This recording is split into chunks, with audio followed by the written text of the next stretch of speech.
It is the 28th day of May 2026, and this beautiful Thursday morning on the Breakfast Show will serve you with the latest coming from the world of sport. I am Ijoma Victor. Now, celebration continues for English team in Leipzig in Germany, where Crystal Palace have won the UEFA Conference League to claim a first European trophy in the club's history. Now, striker Jean-Philippe Mateta scored the only goal of the game as Palace beat Spanish side Rayo Vallecano 1-0 in Leipzig. Now, following a goalless first half, Mateta netted what proved to be the winner in the 50th minute, tapping home from a 6-yard after Rayo goalkeeper Augustus Batalla had parried midfielder Adams Watton's long-range strike into the path of the Frenchman. Now, the result comes just over 12 months after the Eagles claimed the club's first ever major trophy when they lifted the FA Cup at the Wembley Stadium. Now, the match at the Red Bull Arena also marks the end of manager Oliver Glasner's tenure at the South London club. Now, the Austrian, who previously won the UEFA Europa League as boss of German side Eintracht Frankfurt, announced that he would be departing Selhurst Park in January after more than 2 years in charge. Now, Palace triumph means they become the third English club after West Ham and Chelsea to lift the Conference League since the competition's inception in 2021. Now, it comes a week after fellow Premier League side Aston Villa lifted the Europa League to claim their first major trophy in 30 years and a first European title since 1982. Now, it could prove to be a clean sweep for English team in European competition, with seasons we recently crowned Premier League winners Arsenal taking on Paris Saint-Germain in the Champions League final in Budapest on Saturday. Meanwhile, let's take that interview of outgoing manager Oliver Glasner. Oliver, you said the best was yet to come and it arrived tonight. Congratulations. Yes, thank you very much, but I have to forward it to the players, to the team, because it was the game how we expected it, but I think we played incredible 15 minutes after halftime where we scored the goal where we could have decided it, and then at the end we defended so well, and so yeah, fantastic evening, and I think it's really this group of players, this club, these fans deserve to win the Conference League, so that's why I'm really, really pleased tonight. I see myself as part of this group, so because I always say, as a manager, you can't do anything alone. You need a great staff behind you, but especially you need great football players and great people, and this is what this group is, and because they always stick together, and they always, as you mentioned, they work hard, and I think this is what we started from day number one, to create the mindset where we say everything is possible if we work hard, if we invest in training, and that's just my mindset in life. If you invest in something, you get something back, and this is in your job, in sports, in your family, in your friends, in your kids, and today, yeah, we had the payoff. It's a fantastic stuff, and providing everything the players need, but at the end it's always, and you know it, it's the players' responsibility to take advantage of all everything you get offered, and they are really, I remember, I think it was on Monday, it was 34 degrees in London.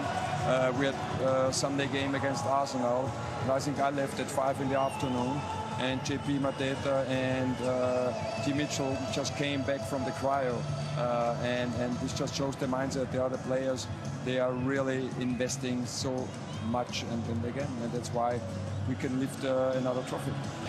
To be honest, I thought this is a Glasner and Frankfurt special, but Daichi Kamada asked me to.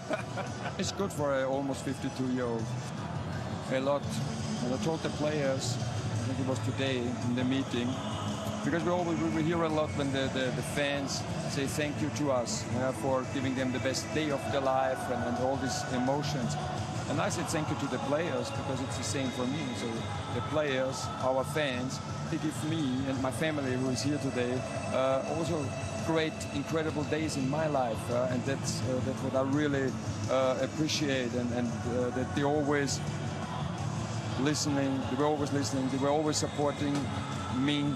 They trusted in me. They believed in what I told them, and they worked so hard for getting this. And I can be very demanding. I think Roddy knows this. So if things don't work really, or if players don't work hard, so I think you know it quite early. So yeah, huge thank you to the players. Huge thank you to everyone in the staff who supported me, and of course huge thank you to our fans. They were incredible tonight. I don't know how many have traveled from England here to Leipzig, and I think they will have a great party tonight as well, and we will join them. We also say thank you to Glasner. What a way to bow out from the Selhurst Park, winning the FA Cup last season with Crystal Palace, and now it is the Conference League also with Crystal Palace. He also won the Europa League with Eintracht Frankfurt in Germany. Like I said, what a way to bow out. Glasner Oliver, 52 years old, from Austria. Now let's head straight still at the Red Bull Arena in Leipzig. Let's take a look at that medal presentation, and Crystal Palace lifting their first ever European title. Well, celebration definitely will continue at the Selhurst Park when they return to England. Well, it was Aston Villa a couple of days ago in Istanbul, Turkey, winning the Europa League. Now it was the turn of Crystal Palace yesterday at the Red Bull Arena in Leipzig, Germany, winning the Conference League. And all eyes will be in Budapest when Arsenal will take on Paris Saint-Germain. Will Arsenal continue the celebration same way they did over the weekend? So away from European competition, we head straight to the Valley in London, where the Reggae Boyz of Jamaica defeated the Blue Tigers of India 2-0 in the second semi-finals of the 2026 Unity Cup in London on Wednesday evening. Now goals from Clark Cockney in the 8th minute and Kahim Dixon in the 78th minute secured the win for Jamaica. Now India and the Warriors of Zimbabwe will contest in the third place match, which will be decided on Saturday also. Now following the win against India, the final will now be between Jamaica Reggae Boyz and Nigeria's Super Eagles on Saturday. Now to reach the finals, the Super Eagles overcame Zimbabwe 2-0 thanks to a brace from debutant Femi Aziz from Millwall Club. Now both the Super Eagles and the Reggae Boyz of Jamaica faced each other in the 2025 Unity Cup finals, where the Nigerian team won 5-4 on penalties after 90 minutes, which ended 2-all. Now, while Eric Chell's side will be gunning for a fourth Unity Cup title, Jamaica will be eyeing their first ever title. Now, let's take that interview of Jamaican coach Rudolph Speed. For the first time together. Yeah, it's a very young team. A lot of these players have been playing for the first time together. The average age is under 22. So getting the first goal was very important. After that, we were more trying to consolidate, not trying to just bomb away to win the game, but also a part of our preparation for the next game. I think they have played really well, very well, surprised us in some instances. The substitution was definitely, there was a couple of players after such a long season, they were probably feeling a little leg weary. Plus we wanted to see what other players could do, so yes, we made a substitution for that reason.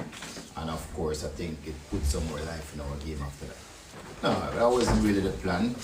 What happened, we had to change the left winger at half-time, so that particular player didn't get to train with the team any at all.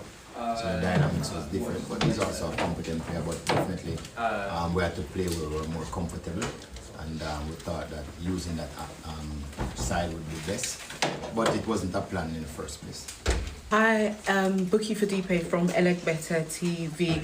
Obviously now the finals, you go against the Super Eagles, Nigeria. How do you feel about that, especially since we have such a history together? You guys have just beaten us every single time before we have met. I'm hoping that's not the case this time, but it's always exciting to play against Nigeria. They play exciting football. They are one of the powerhouses in Africa. So it's always a good, we always look forward to playing them. Last year was very exciting. It was a 2-2 draw. This year, I hope we'll have better results against it. So we saw them play last night. We'll do some more analysis on what they will be doing, and then we will decide if we will need to change anything. Okay, we couldn't get the interview of the other player from Jamaica trying to sit close to the clutch. He also made his debut for the Reggae Boyz, and he scored on his debut the same way Femi Aziz also scored on his debut. Now, no Nigerian has scored a brace on their debut in the last 52 years. So let's see how it panned out for the Reggae Boyz and the Super Eagles. When he was asked that, coach, how ready are you for the Super Eagles? And they said, you guys are always beating us. But let's see how it pans out this time. Well, new set of players, not the same players from last year. So Rudolph, I think you should be ready for the Super Eagles. Now let's give us some players update, Super Eagles players update, and let's begin with Fulham. A winger in the person of Samuel Chukwueze. Yes, where the Premier League club Fulham have decided not to make the Nigerian winger Chukwueze move from AC Milan permanent, opting against triggering the 24 million euros buyout clause in his loan agreement.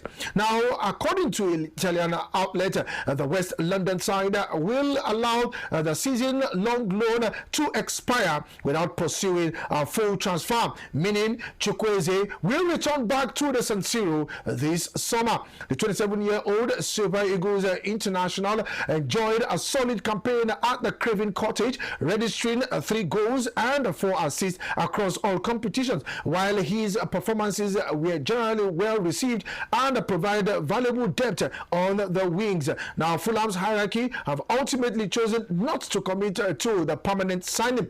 Chukwueze, who joined Villarreal before moving to AC Milan in 2023, is now set to return back to Italy and link up with the Rossoneri for a pre-season training. Now, his long-term future at the club remains unclear, with reports suggesting several European clubs are monitoring the situation. Now, the winger versatility and experience in top-flight European football are likely to attract interest as the summer transfer window heats up. And to another Super Eagles striker, and this time it is Tolu Arokodare. Yes, he has expressed heartfelt appreciation to Wolverhampton Wanderers supporters following the club's disappointing 2025-2026 Premier League campaign, which ended in relegation. Now, Wolves endured a difficult season, finishing bottom of the table with just 3 league victories and a total of 20 points. Now, despite the club's struggle, Arokodare acknowledged the unwavering support shown by the fans throughout the challenging campaign. Now, reflecting on the season, the Nigerian forward admitted the outcome fell far below expectations, but pointed to several personal highlights, including notable performances during the closing stages of the season. Now, he described the experience as a difficult one, but a value period for his development. Now, Arokodare also took to social media to thank supporters, emphasizing how much the encouragement meant to the players during difficult moments. Now, Wolves' relegation followed a season plagued by inconsistency, defensive shortcoming, and costly missed opportunities in crucial matches. Now, the striker finished the campaign with, as a club joint top scorers in the Premier League with 3 goals, while also contributing in other competitions since arriving from Belgian side Genk. Arokodare has remained an important member of the squad, although uncertainty continues to surround his future ahead of Wolves' return to the championship next season. And to another Super Eagles players, that's Calvin Bassey, Turkish giant Fenerbahce have intensified the pursuit of Nigerian international Calvin Bassey as they seek to strengthen their squad during the summer transfer windows. Now, the Super Eagles defender, has reportedly emerged as one of the club's top transfer priorities following another disappointing domestic campaign for the Istanbul side. Now, according to a report in Turkey, Fenerbahce President Aziz Yildirim is expected to travel to London to begin discussions over a potential move for the 25-year-old centre-back. Now, the club are determined to rebuild after extending their Turkish Super League title drought to 13 years, with fierce rival Galatasaray continue to dominate the domestic scene. Bassey is said to be highlighted, probably highly rated by Fenerbahce recruitment team after impressing with a series of consistent performances for Fulham in the Premier League. Now, the Nigerian defender will join Fulham from Ajax in 2023 in a deal reportedly worth 22.5 million euros and has since established himself as one of the club's most dependable defender. Since arriving at Craven Cottage, Bassey has made over 100 appearances for the London club, contributing 4 goals and 1 assist while cementing his place as a regular starter. His contributions of physical strength, pace and defensive intelligence has attracted praise in England, with several European clubs previously linked with the versatile defender.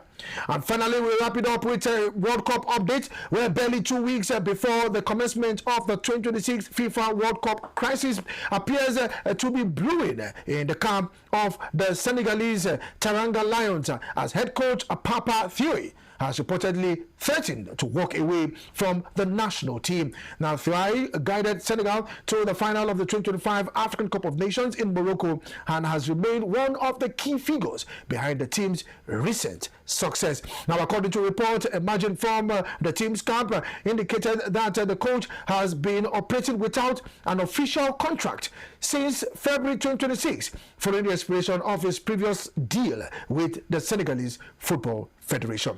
And it is Match Day Live later this evening, talking about the African Cup of Nations under 17. Egypt will be up against Tanzania and Morocco will take on Senegal. Now, Egypt representing the north, Tanzania representing the east, Morocco representing the north, and Senegal representing the west. But the big battle will be between Morocco and Senegal. And so we say another battle. We remember the CAF finals where eventually Senegal won, and with appeal, it was given to Morocco. Good morning.